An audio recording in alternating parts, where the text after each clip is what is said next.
Pepe, el siglo XXI arrancó con una cantidad de gobiernos con ideas de centroizquierdas que de algún modo expresaban algunos reclamos de los sectores populares.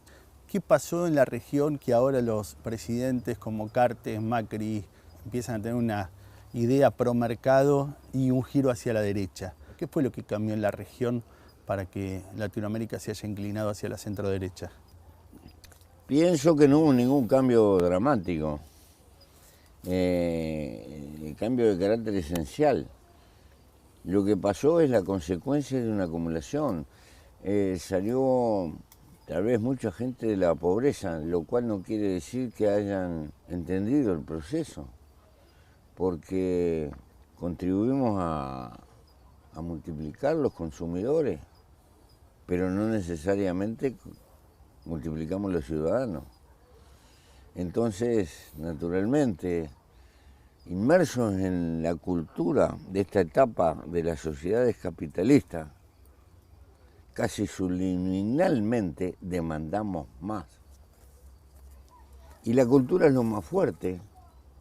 El error de mi generación fue un idealismo de creer que cambiando las relaciones de producción y distribución teníamos un hombre mejor.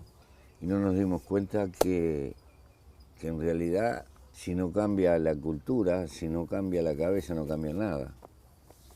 ¿Y qué pasa?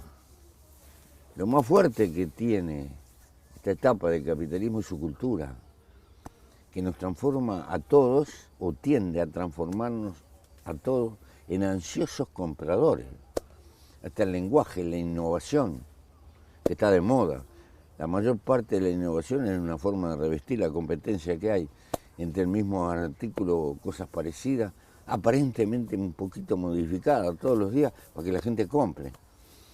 Y esa cosa que nos rodea de la mañana a la noche, compre esta bicicleta ergométrica que a usted, viejo panzón, le va a bajar la pulpa, y a la doña la convence que la cremita le va a sacar las arrugas y dale. Y es un platal lo que gastan en propaganda porque le da resultado. Comprar cosas nuevas parece equivalente a ser más feliz. Esa cultura subliminal, no me refiero a la cultura que nos enseñan en los medios de enseñanza, me refiero a la que está difundida, es lo que asegura que la gente demande más. Y aquel que es superior a la pobreza y tiene un autito de clase, sí, ya quiere un auto más grande y necesita, y no tengo derecho, ¿y cómo no voy a tener? Y dale. Y nos encontramos con las limitaciones de nuestro propio modelo y es casi natural que recojamos la reacción que recogimos, me parece. Quiere decir que parte de, quizás no llamarla derrota, pero parte de la comunicación contra esa cultura del consumo que instalan desde el sector privado y las marcas ha sido mucho más arrollador que la comunicación de una cultura democrática, participativa que pudo recuperar. Por supuesto. La otra es de la academia. Es la que podemos decir en el devenir. Pero la cultura consumista golpea todos los días en el seno de los hogares, de la mañana a la noche. Y prácticamente estamos inmersos. Y eso es funcional al sistema. El sistema necesita que estemos debiendo, que tengamos cuotas que pagar. Y necesita que andemos desesperados porque no nos alcanza y cada vez tenemos que comprar más. Porque somos agentes de mercado. Y los economistas se agarran la cabeza si no marcha ese mercado interno, ¿verdad? Sí, eso sí. Bueno. Entonces, naturalmente, pero esto tiene una onda. Tampoco la derecha la va a satisfacer, la va a explotar. Ya vendrá el reflujo, es inevitable. Es parte de la cultura de la historia que es Yo cíclica. creo que es pendular. Y si tuviera que esquematizarlo, hay tiempos que parece que son más bien de acumulación y tiempos donde la prioridad la tiene el reparto. Ninguno son definitivos ni eternos. El gran problema que tenemos los latinoamericanos que por llegar tarde a las fiestas del capitalismo tenemos las venas abiertas. Es decir, buena parte de nuestros periodos de eventual prosperidad se nos va para afuera porque necesitamos recurrir a la inversión directa extranjera, después tenemos que pagar la amortización y la ganancia, aparte de los desequilibrios que se nos pueden dar en el comercio. Tenemos poca capacidad de generar ahorro con el esfuerzo propio y porque estamos prisioneros de nuestra propia cultura y esa cultura nos hace también como países eternamente demandantes.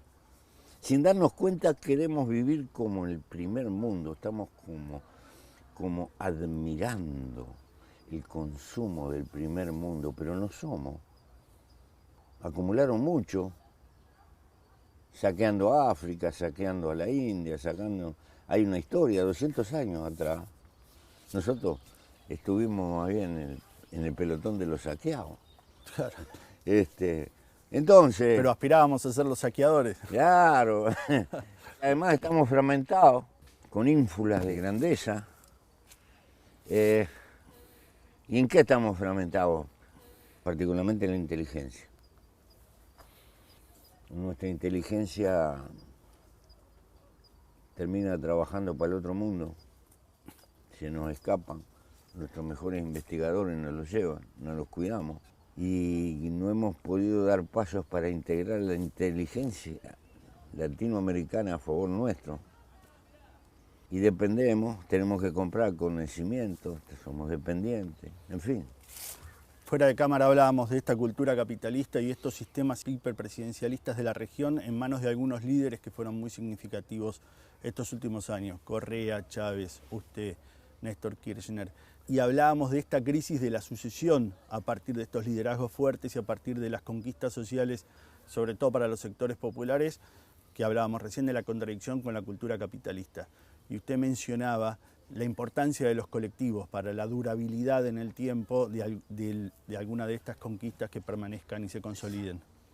Si uno tiene la humildad estratégica de reconocer que vamos pasando, que la lucha es eterna y permanente, y que es en el fondo por mejorar la civilización humana, no solo por una cota de poder, se da cuenta que tiene que contribuir a crear la rueda de la historia, y esos son colectivos que quedan luego de nosotros.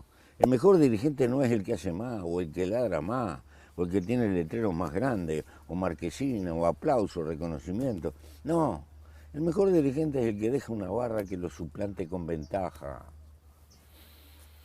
Porque la vida se nos va y las causas quedan, y el camino queda. Y porque además antropológicamente somos gregarios, solo somos insignificantes, por poderosos que nos parezcamos que somos. Hay que detenerse un poco en las consecuencias de ser gregario, hay que repensar eso. La construcción de la civilización humana es la herencia más grande que recibimos cuando nacemos.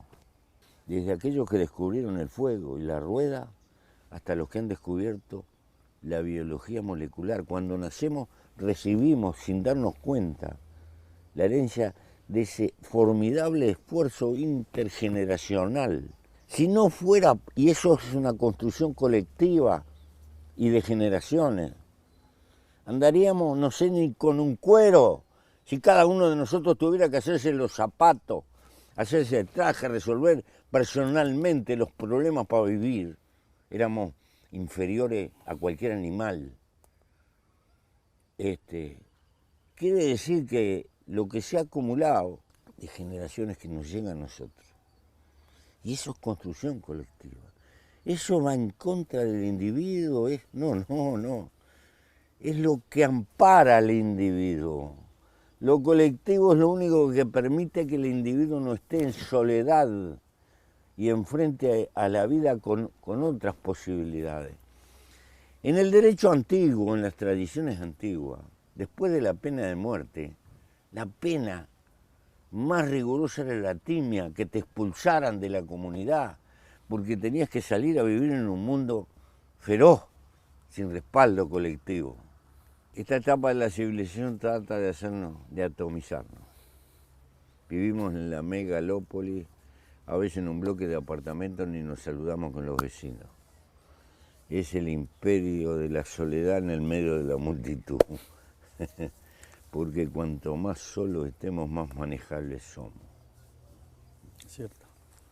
Nos tiende a creer que somos nosotros. Que he logrado esto por mi esfuerzo personal. No quiere decir que el esfuerzo personal no tenga importancia, claro que la tiene. La tiene siempre que esté el cosmos colectivo que nos rodea. Yo tengo un compañero en pila, me quieren en pila.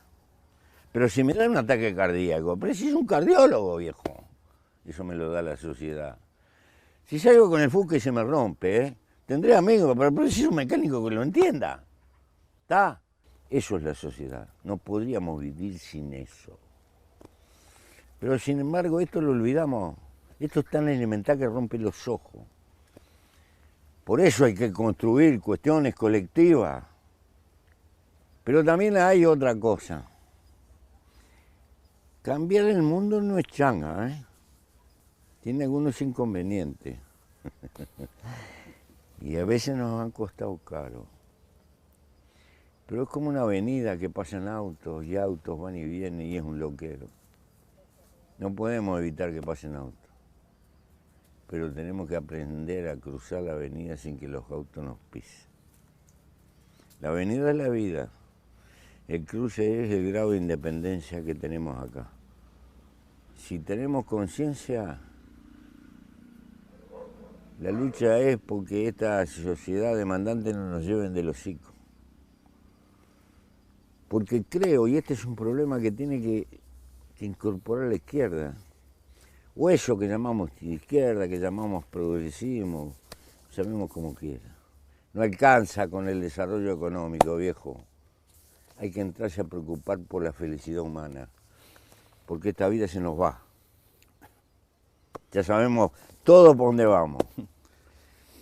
En 2016 usted en una entrevista muy linda que dio decía que si la izquierda tiene que aprender de sus errores, que pierda, que aprenda y que comience de nuevo.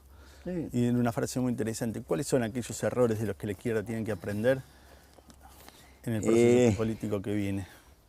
Triunfar en la vida no es llegar a un objetivo.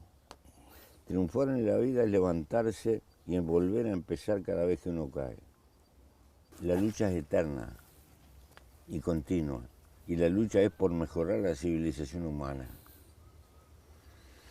Entonces, si es continua tiene que ser colectiva, porque solo lo colectivo se hereda. Nos vamos, quedan otros. Pero además, los errores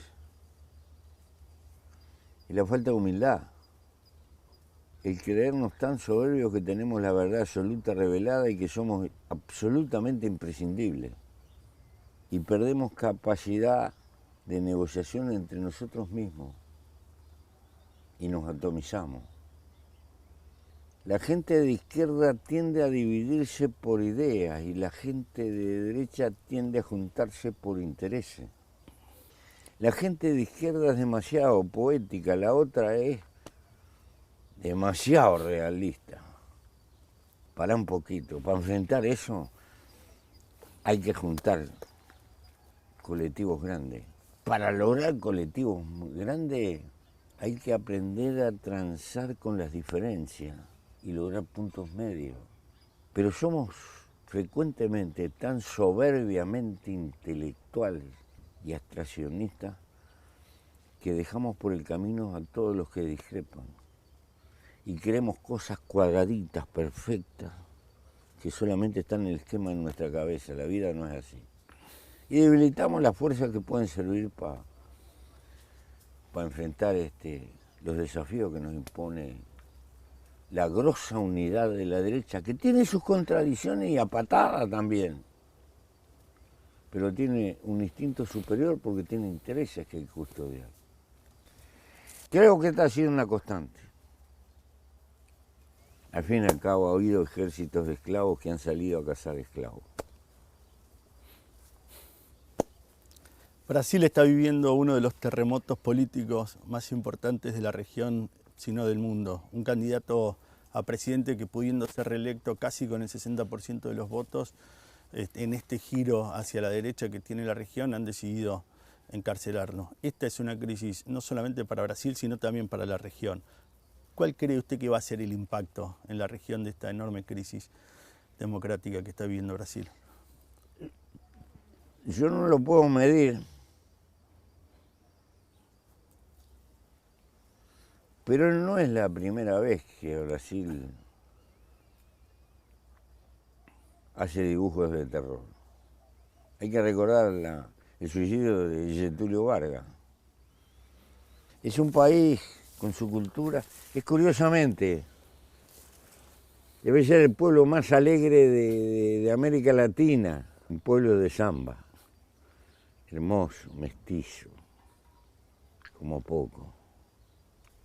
Después de Nigeria es la nación que tiene más morenos en el mundo, pero logró una independencia rara, el único país que no la tuvo que jugar, con ejércitos improvisados. Se la entregó un emperador y de ahí en adelante toda la historia de Brasil es muy peculiar, en su grandeza y en su dolor. Lo que ha pasado con Lula, si hubiera sido en la Argentina, era un incendio. Sí. Le daban vuelta a Buenos Aires, por las tradiciones que tiene el pueblo argentino y por todo lo demás. Brasil no es así, es distinto, no tiene esa tradición de luchas colectivas, de masa, de punteros, de múltiples organizaciones sociales que se mueven.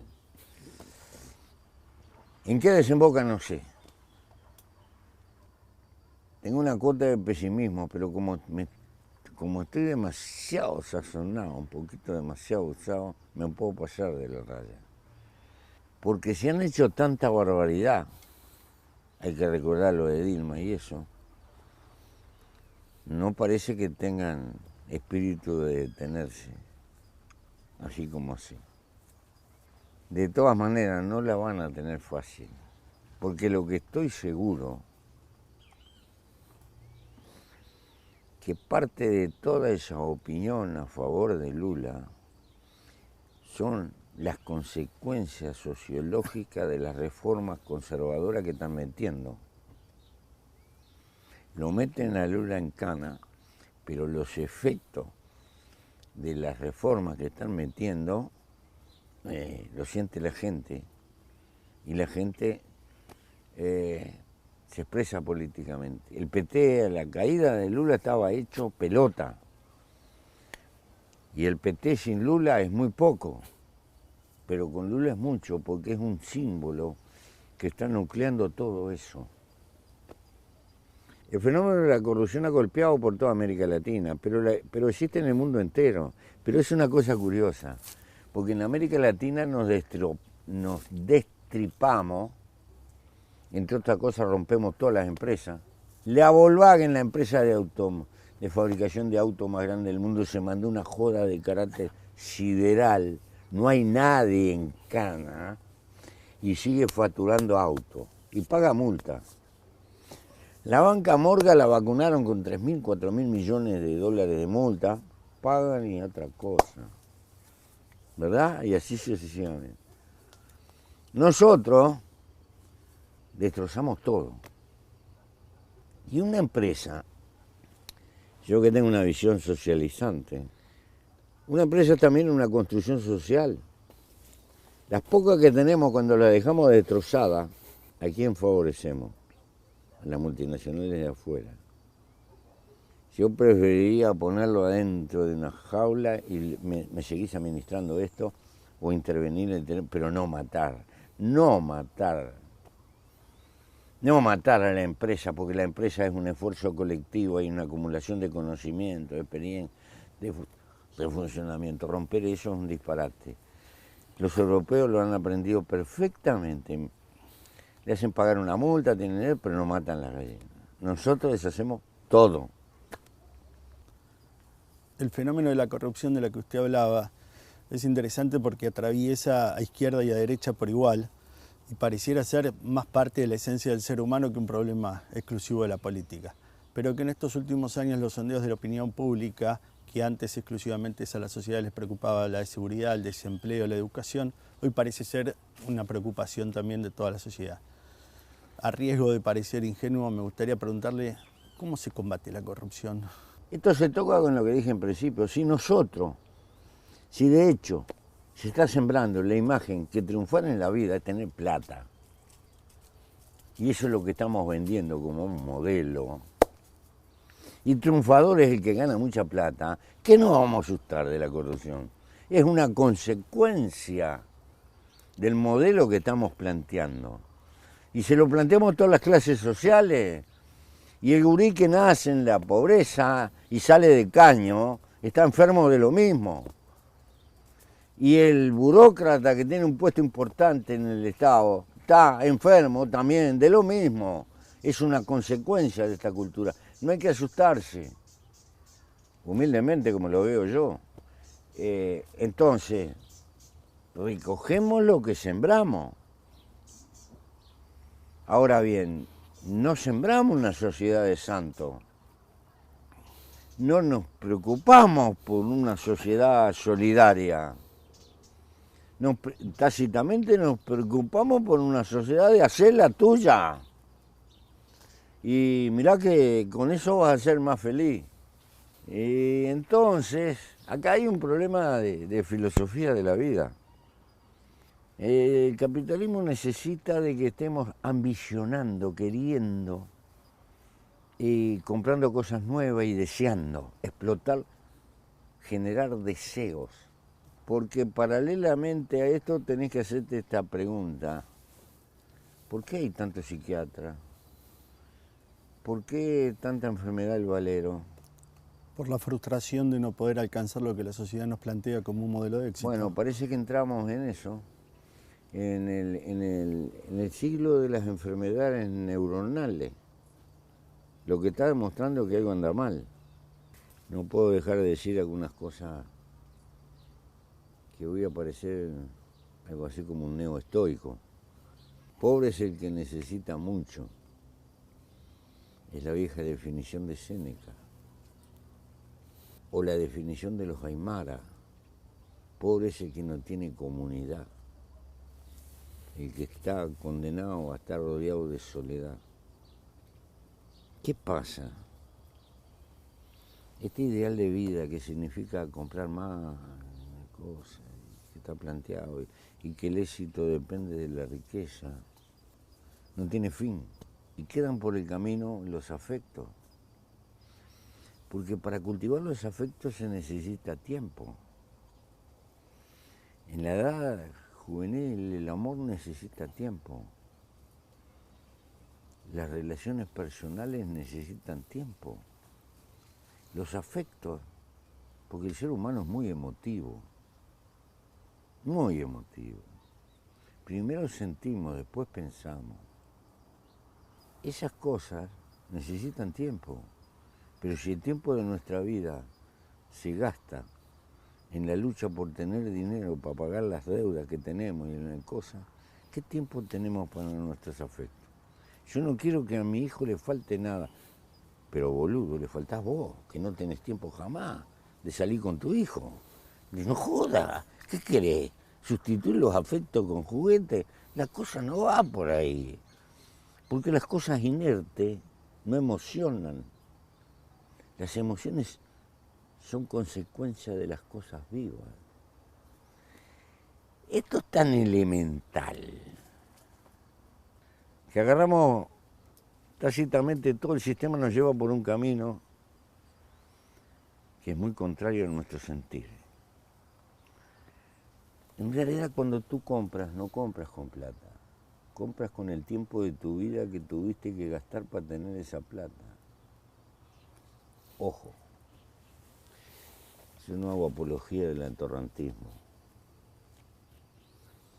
Toda cosa viva tiene necesidades materiales. Si tienes necesidades materiales hay que trabajar, y el que no trabaja está viviendo a costilla de alguno que trabaja, garronea. Pero la vida no es solo trabajar, no me joda. Acá hay un concepto de límite que nos hace perder esta civilización. Hay un tiempo para trabajar, pero la vida no se hizo solo para trabajar. La vida tiene sentido para vivirla, porque es lo único que se nos va.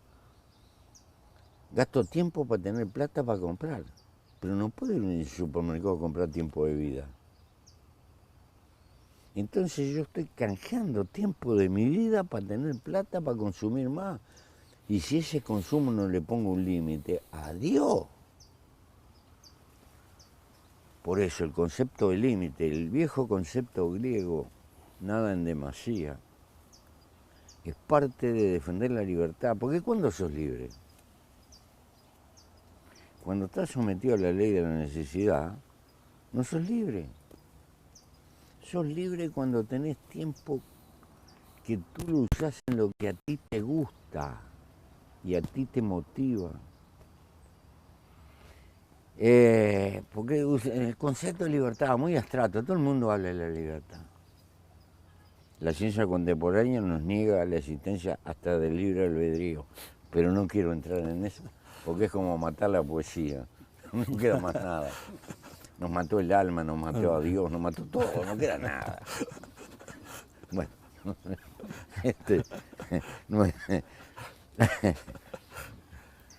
A tono con ese cambio cultural de la región, ¿no? Un discurso xenófobo y exitista como el caso de Trump, haber llegado a la presidencia de Estados Unidos, ha significado también para toda la región un cambio incluso cultural, ¿no? En esto de que venimos hablando. Sí, lo peor de todo esto que mi generación se creó con una amenaza que era el paraguas nuclear. Ahora tenemos otro paraguas, el paraguas del desequilibrio ecológico que desate cosas que no sabemos dónde nos pueden llevar.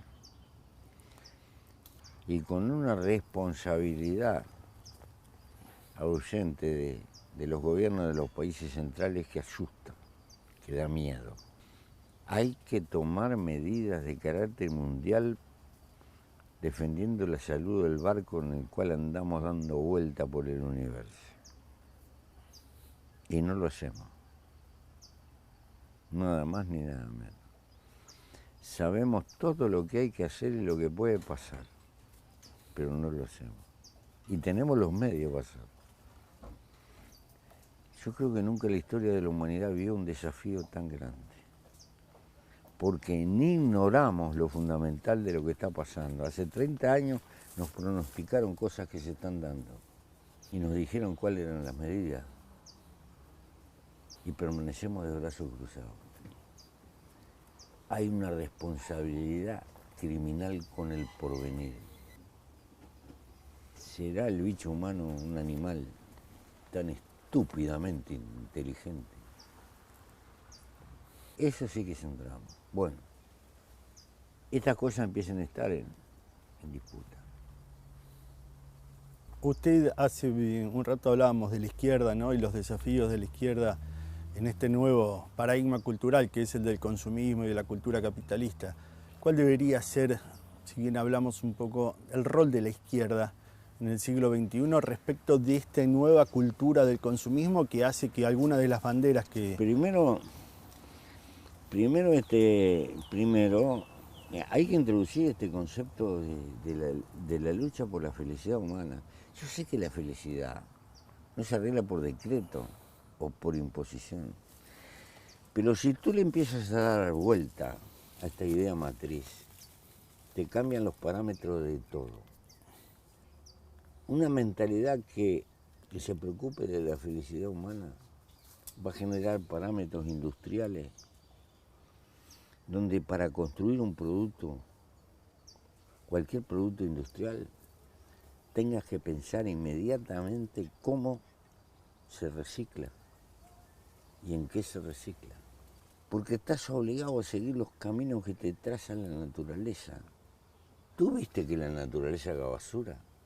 No, la naturaleza hace cosas que fermentan y se vuelven a incorporar y otra vuelta empiezan en la cadena de la vida. Tenemos que imitar a la naturaleza. Tenemos que tener parámetros industriales de no hacer basura, sino de generar a su vez materia prima de alguna forma. Desde el momento que lo concebimos se recicla. Si tú piensas en la felicidad humana, te cambian las ideas del urbanismo. La megalópoli es un disparate para la felicidad humana. ¿Cómo vas a condenar a la gente que tenga que viajar 3 horas por día para ir a trabajar? Estamos locos. Y después, como es tan grande, hay que agujerear por abajo y gastar una fortuna y después poner puentes por arriba y no se termina nunca. Si pensás en la felicidad humana, vas a hacer ciudades amigables, pequeñas, que pueden estar encadenadas en una vía de tren. Entonces la gente va a caminar y se conoce, se saluda y tiene una cosa. ¿Qué necesidad de hacer estos monstruos que son una verdadera condena con todos los problemas que generan después de seguridad, etcétera, etcétera? Y así los mayas tenían control territorial. Una ciudad había que hacerla a 8 días de caminar de otra. La civilización humana pegó saltos en ciudades pequeñas. Las ciudades viejas de Grecia eran casi 150. Las ciudades del Renacimiento. Las ciudades que le dieron origen al capitalismo, a la Liga Hanseática, eran pequeñas. Las megalópolis son un monstruo. Porque ¿quién las hace? El interés inmobiliario. El motor de la megalópoli es precisamente los intereses inmobiliarios. Y esto porque no hay una mentalidad previa de pensamos en el negocio, en el que no pensamos en la felicidad de la gente que vive ahí. Entonces no importa que hagamos una cosa para complicarle bien la vida, bien complicada. Después nos tenemos que llenar de autos, pero las calles nos dan. Y nos andamos pechando. Y perdemos mucho tiempo y nos enojamos. Y nos peleamos en la ruta, nos puteamos. ¿Dónde está el disparate? Está el disparate, que hicimos una cosa que nadie la pensó. La pasaron para el negocio, pero no para que la gente sea feliz. Y así podría seguirte hablando horas. Entonces, el concepto de felicidad humana no es una boludez poética, no me jodas. Es crear un entorno amigable para la vida. Por supuesto que van a estar los fracasos sentimentales y todo lo demás, por supuesto. Y la pimienta y los trancazos de la vida, por supuesto. Nunca vamos a tocar el cielo con la mano. Pero si la izquierda no se preocupa de estas cosas, ¿quién se va a preocupar? Los que están para hacer la teja. Ahora, si nosotros andamos buscando en libros viejos respuestas a problemas que aparecen hoy, no es culpa de Marx o de Lenin que no tuvieran los conocimientos que han encontrado las ciencias de cuál es la conducta humana hoy. Antes pensábamos, nosotros somos todos nietos de Robespierre, del dios razón. Hoy sabemos que el dios tripa, que las glándulas y eso, y que tienen un funcionamiento, que muchas veces lo que decide la cabeza es lo que hace rato decidieron las tripas. Bueno, no tenía por qué saberlo. Página 12 acaba de lanzar un suplemento universitario orientado a los estudiantes de universidades en general, fundamentalmente públicas. En Argentina existen muchas universidades y se han creado muchas este último tiempo y queríamos conocer su opinión, su consejo para los jóvenes que probablemente hoy estén en las universidades y que sean probablemente los dirigentes. Los trabajadores de mi época eran tipo, hablábamos del proletariado, tipos de brin que usaban gorra y todo eso. Los trabajadores del futuro son todos pisos universitarios, porque los que no se han calificado no dejan plusvalía. Los que van a dejar plusvalía son esos. Tienen una enorme ventaja los antiguos. Van a ser más cultivados, y una enorme debilidad.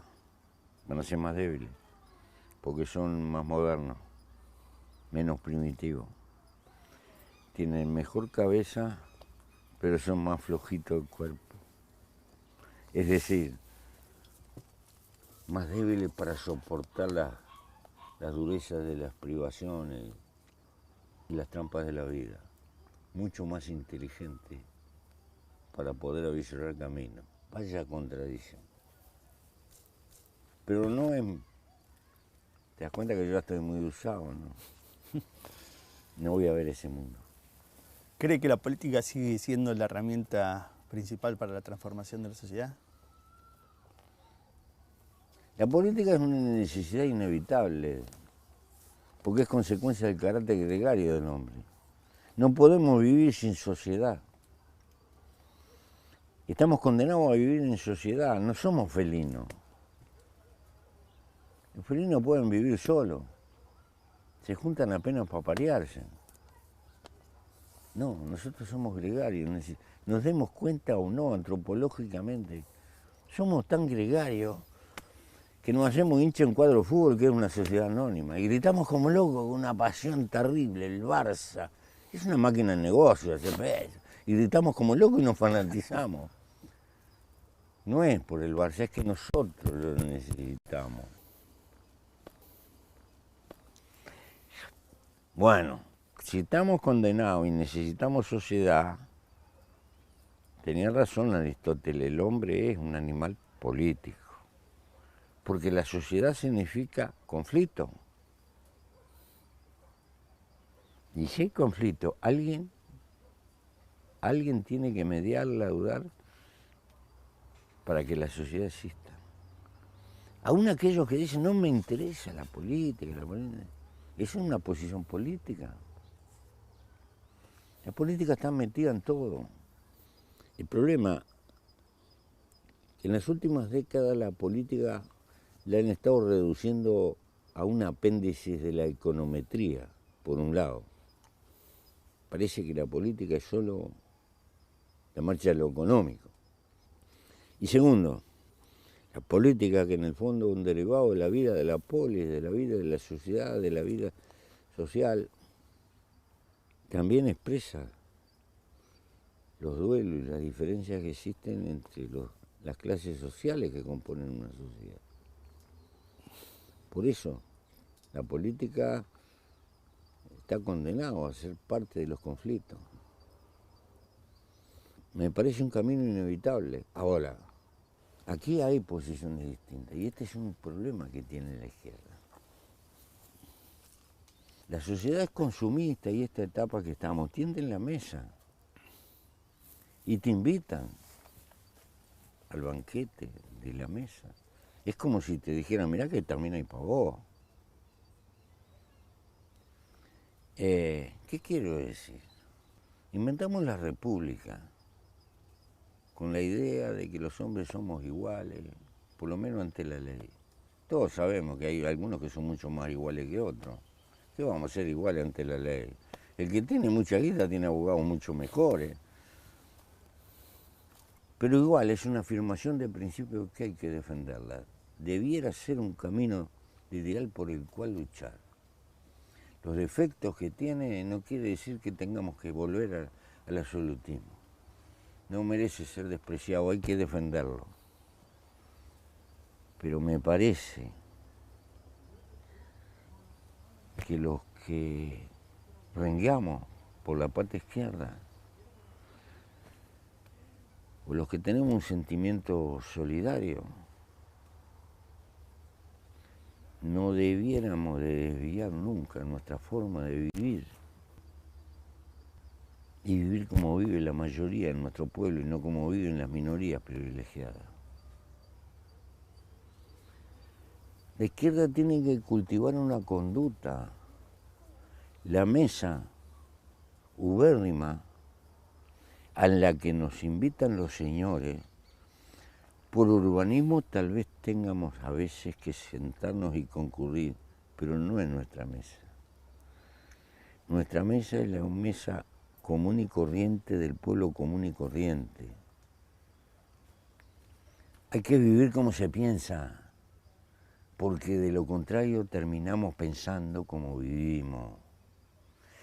No puedo luchar por la igualdad, pero mientras tanto exploto la desigualdad. Necesitamos esa coherencia, no en el discurso, sino en la forma de vivir, para el que vive, porque ese es un mensaje que se comunica con la gente. La izquierda del futuro debe de defender eso y debe de preocuparse de esto. Yo no puedo cambiar la realidad de muchísima gente que está muy jodida. Y si no lo puedo hacer, tengo que vivir a tono como vive la mayoría de la gente de mi sociedad. Porque eso es la república, eso es el republicanismo. Entonces por eso he dicho, a los que les guste mucho la plata hay que correrlos de la política.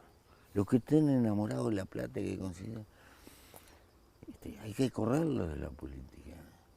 En la política hay que buscar gente que viva con sencillez, con sobriedad. No quiero usar más nunca la palabra austeridad, porque dejan a la gente sin laburo y a eso le llaman austeridad. No, eso es dejarlo. Eso no es austeridad. Y muy frecuentemente se pierde esa frontera. Se dice que soy de izquierda, pero me enamoro del Audi, ¿entendés? Y cuando sos referente no podés cometer esos errores, porque el hombre de la calle ve esas cosas. Y si perdemos la confianza de la gente que defendemos, somos unos impostores. Esto es duro, lo que estoy diciendo. Yo sé que es muy duro. No creo que haya que ser monjes cartujo, no.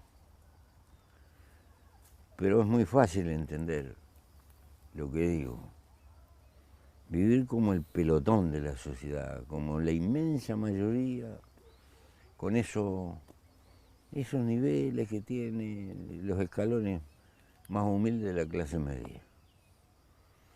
Y ser coherente con un discurso que apunta a la igualdad, a la distribución, a la equidad, y que no puede solucionar todos los problemas, pero que lo tiene que expresar con una actitud vital. Yo creo que frecuentemente la izquierda en América Latina se equivocó en ese camino. Te tienden la alfombra roja, te ponen la corneta, te ponen toda una serie de instituciones que vienen del feudalismo, te las meten en los gobiernos, y creo que eso es una trampa.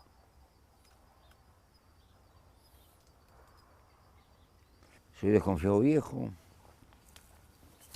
Allá por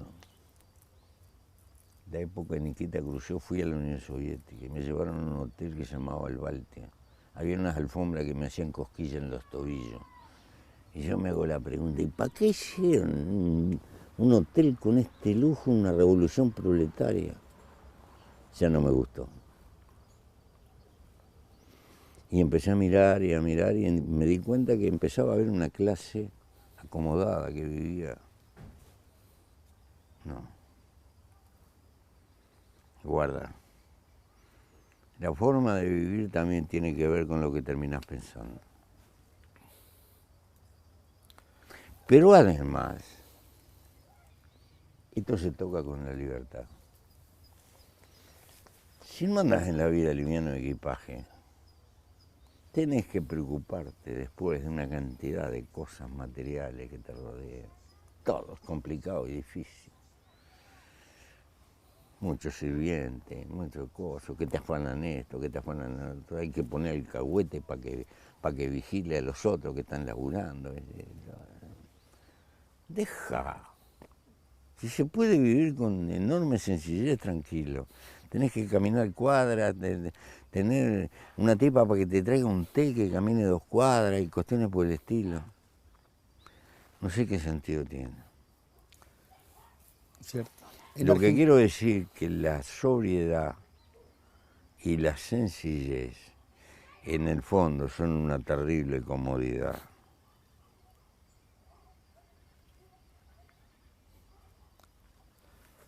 En la Argentina hoy se está discutiendo en el Congreso una ley a favor del aborto legal. En su gobierno se discutió una ley parecida en Uruguay. ¿Qué experiencia le dejó esa discusión? No se puede discutir el punto de vista solo de aislar un problema en esto. Pero de que el mundo es mundo, hay aborto. Cuanto más oculto y menos reconocido lo tenemos, más perjudicamos a las mujeres pobres. Castigamos doblemente a las mujeres pobres. Porque muchas veces no tienen ninguna alternativa ni ningún respaldo. Por ese lado perdemos vidas jóvenes. El paso a la legalización parte de este primer escalón. Primero tenderle una mano social a la mujer si quiere retroceder en la decisión que tome. Si lo tenemos como un fenómeno clandestino, eso es imposible. Es decir, una atención social y psicológica de ayudarla si quiere retroceder. Porque yo me pregunto, una piba de 15, 16 años con padres conservadores, tiene un cuadro de la gran flauta, ¿no? Está sola. Bueno, y así hay infinitas situaciones.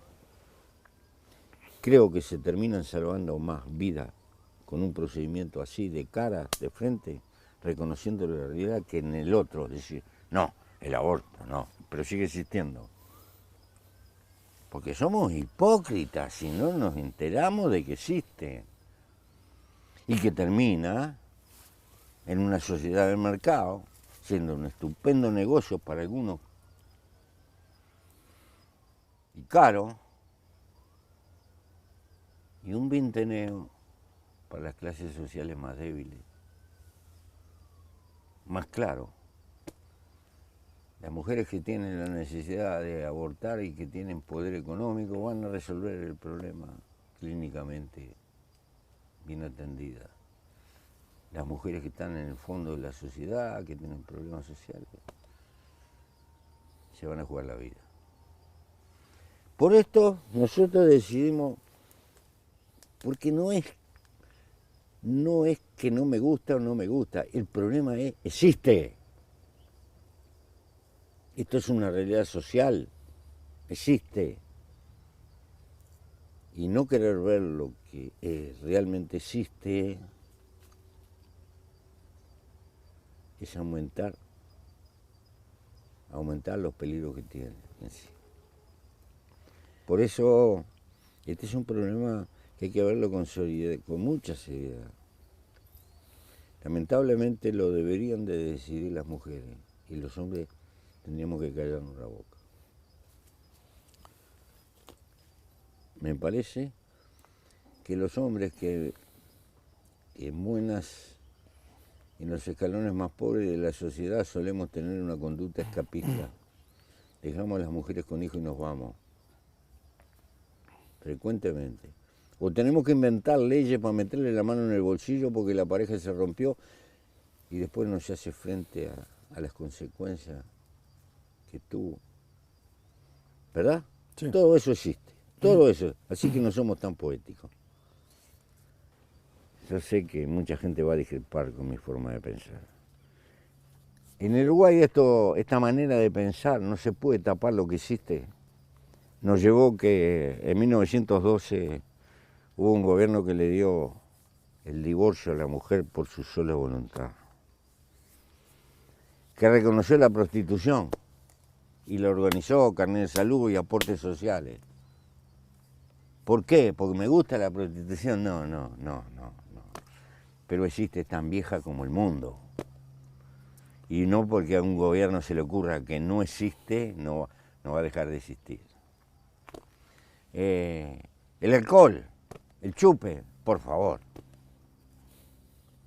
Pero ya por 1915, mirá la época que estoy hablando, hubo un gobierno acá que no se le ocurrió la ley seca como en Estados Unidos. No, nacionalizó la producción de alcohol de boca para garantizar que fuera un alcohol bueno, porque se entreveraba con alcohol de madera. Y lo cobraba un poco más caro y de ahí sacaba recursos para atender salud pública, entre ellos las consecuencias del alcoholismo. Esa filosofía ha estado muy metida en el Uruguay. No negar la evidencia de la realidad y tratar de organizarla lo mejor posible. Bueno, me considero un humilde heredero de esa tradición. Es lo mismo que la actitud que sumamos con la marihuana. ¿Qué? ¿La marihuana es una maravilla? No, es una joda. Yo no creo que ninguna adicción sea buena. No creo. Sí, pero hay un montón de muchachos que le dan a la falopa. Si la intentamos legalizar, por lo menos tenemos un elemento de control. Y le damos un golpe al narcotráfico. ¿Por qué? Por el lado de romper el mercado. De dejarlo sin asunto. Porque la otra pelea, la policial, la represión policial, estamos cosechando un estupendo fracaso. Porque la tasa de ganancia que tiene el narcotráfico es demasiado tentadora para mucho gil que hay en este mundo, que la quiere fácil y rápido.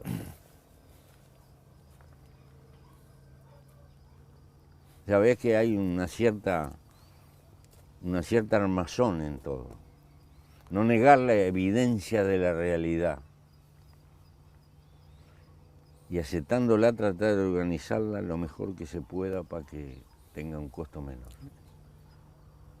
La última, Pepe, para los jóvenes del suplemento universidad. Dentro de esta cultura del consumismo que veníamos hablando, en donde son socializados la mayoría de los jóvenes hoy, han sido y son permanentemente estigmatizados por los medios de comunicación y muchas veces por los adultos.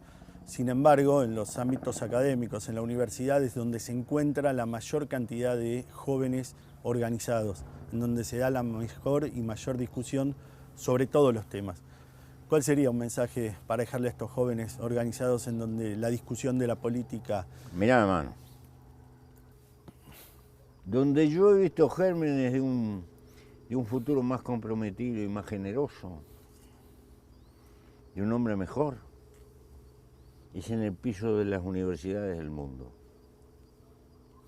Eso es lo que tiene de común Japón, Turquía, con Alemania, con Oxford, con